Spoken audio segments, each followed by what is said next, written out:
Teleislas debates have stirred conversations on social media. The candidates presented their proposals and defend their position on various issues. Here are a few moments.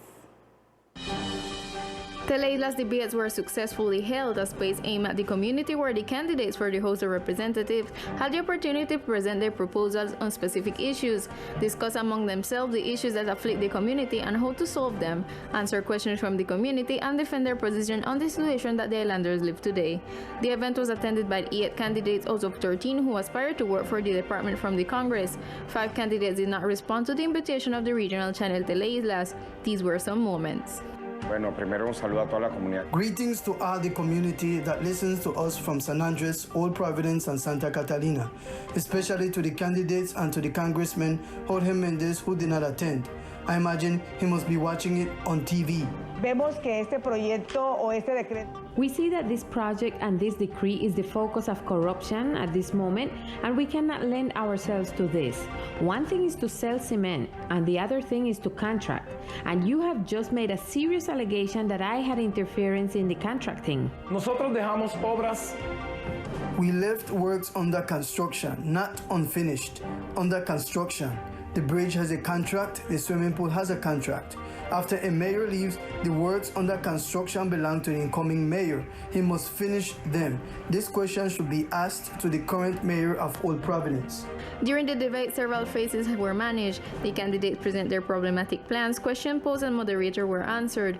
Questions were asked between candidates, and finally questions posed by the community were answered and solutions were presented to the problems that afflict the department.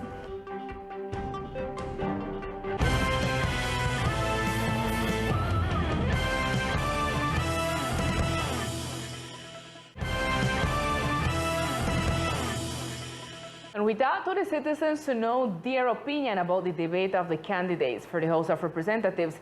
Alice Medina from the downtown of the island gives us more information. Hello, Liz and all the TV viewers. I say hello from here, from the town of the island, because we come to talk to the citizens to know about their opinion about the debate that took place yesterday night in our channel Teleislas, the debate from the candidates to the representatives of the chamber. This is what the citizen told us. To all the viewers of the island, I think it was a tremendous program. The people needed to see and know their candidates because some did not know their approaches, did not know their life, did not know what they had done. So I found the channel interesting, and congratulations. It was a tremendous work and the people were very well informed. Pareció bastante interesante. I found it quite interesting. Some of them showed total lack of experience. Others showed experience. Some had knowledge, but suddenly did not have the facility to express themselves in a debate, and others definitely did not.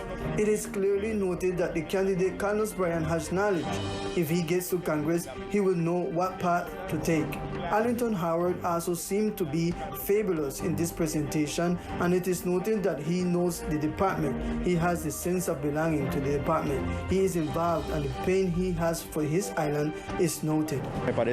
I think it is very good that there is a specific candidate who talks about the conscience of the vote, and that's something very important now.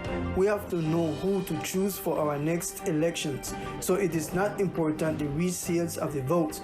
What is important is to choose conscientiously is the only thing I can tell you. Let's remember that this Sunday 13 you may have the opportunity to elect the representatives to the chamber when the elections begin. Also that you have the opportunity to elect some rights-out people who are candidates for the Senate of the Republic. This is all information we report from here, from the town of the island. Continue listening to the more information. Thank you, Alice. And in other news, the call for the Ministry of Science of Program in Archipelago Department is now open so that the entire insular community can participate.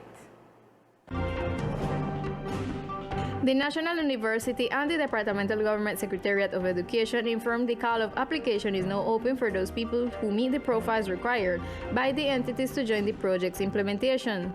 El programa Ondas es The Ondas program is an initiative of the MinCiencias that seeks to strengthen the investigative spirit mostly in children and adolescents and induce them to have an interest in asking questions and, more than asking, to answer those questions. And how does it seek to do it?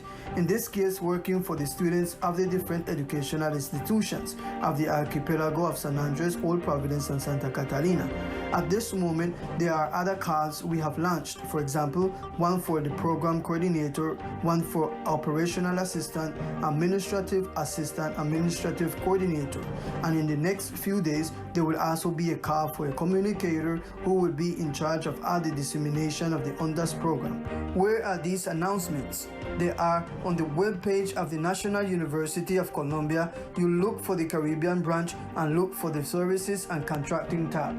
The National University announced that it will continue to open calls for the participation of the entire insular community. The WASTE program seeks to impact 190 students of the archipelago. 4 foreigners were rescued after emergency at sea with the maritime air and land means.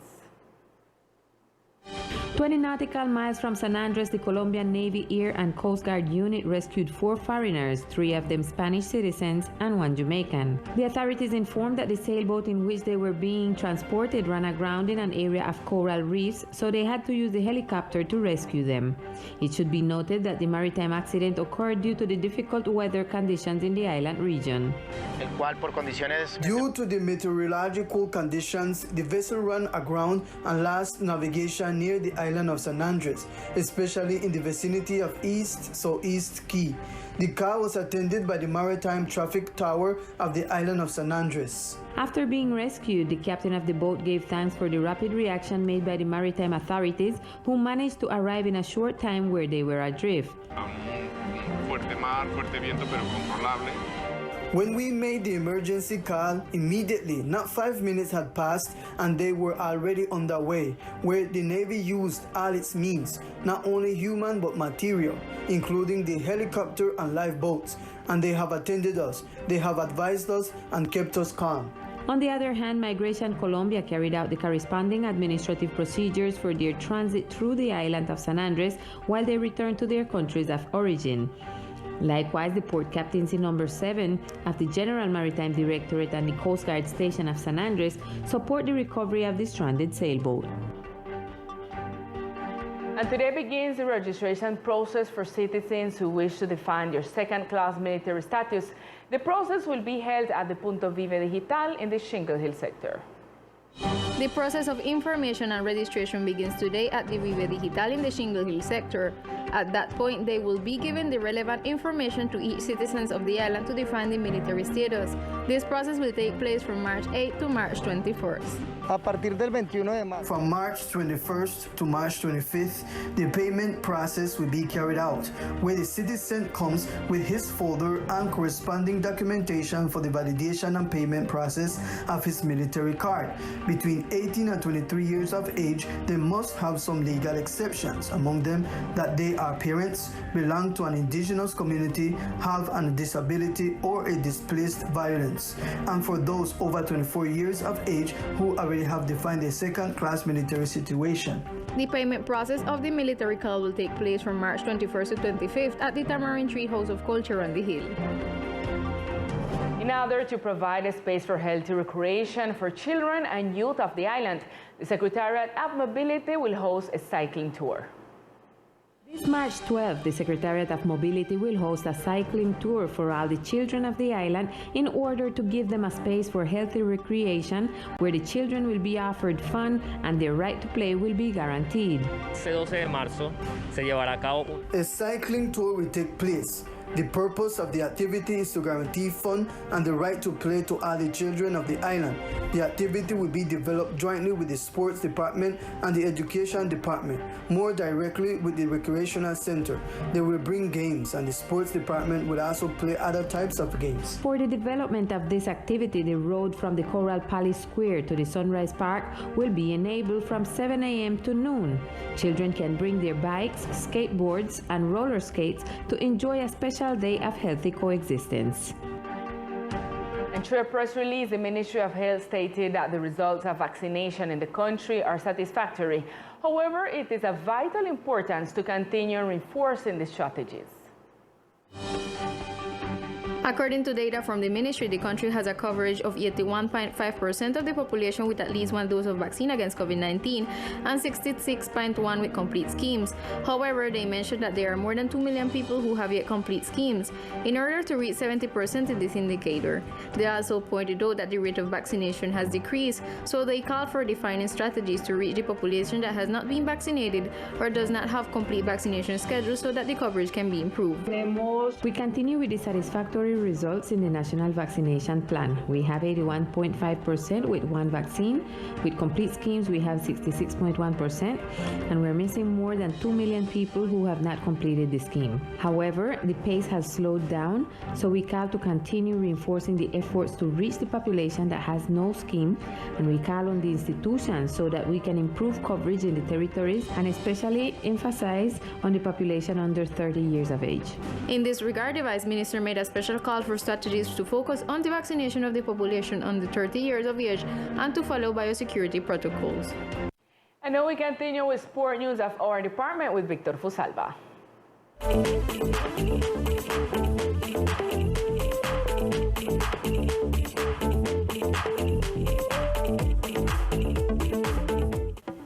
Hello, here are the best sports of the islands.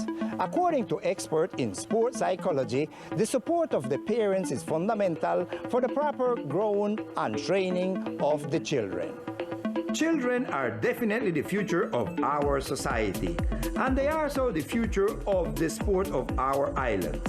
That is why the support of the parents in their sporting activity is very important and fundamental to obtain good athletes with good training. This is what psychologist Nicole Henry Howard told us. I see plenty parents that accompany their children, but I see plenty children that are alone in the stadium. Nobody knows they in the gradas for support them. So it's really important for the parents them come and accompany their children, because that is one. Es como like one motivante for them, beginning for them continue play sport, for them feel supported, and you know how that feel bad, like you see all your compañeros, them for them parents in the gradas or the grandfather or the cousin or the brother or the sister, somebody they support them, and you know got nobody out there they support you. You come you want and you have to go you want. So it's very important for them picnic got the acompañamiento in them here game, because to the end them just come for have fun, and you need see what them they do. If anything go happen to them, they fall out, then they script or something, and they no got nobody fit into them same time. So I really welcome because that and how they support the parents, them and the family. The formative stage plays a very important role in the formation of our children so that they can be great athletes in the future. The first event of Taekwondo was held in the Kahasai Event Hall led by Sabonim Edwin Diaz. 29 students participated in this graduation and were promoted to the next level. The students received different belts, among them white, yellow, green, and black belt, and also the second dan of Nestor Diaz Romero. We spoke with Sabonim Edwin Diaz, who told us more details. Hoy se realizó la primera graduación de Taekwondo ITF. Today was held the first graduation of the ITF Taekwondo, with 29 students who moved up to the next level. Some students went to the white belt, yellow belt, other yellow, green, and purple belts. Black belt, the second of the Bozabon Nestor Diaz Romero. This is an opportunity and at the same time a congratulation to graduating according to the International Taekwondo Federation in San Andres Island. The most important thing about Taekwondo is that we should not look at it as a sport, but as a way of life. The International Taekwondo Federation, ITF, through its basic principles that govern us at this time and anywhere, we do more and more so that these young people continue to grow in the part of training and discipline that is most important for each of these children, youth and adults through our School of Taekwondo. This graduation was very important because the Bozabon Nestor Diaz applied for the black belt second dan. These procedures are always at the international level, and for us, It is a privilege to have a black belt here on the island of San Andres in the International Federation. Definitely, Taekwondo is a sport that is growing in our insular department, thanks to Edwin Diaz. And this is all in sports for the moment. I am Victor Fusalva, Teleislas News.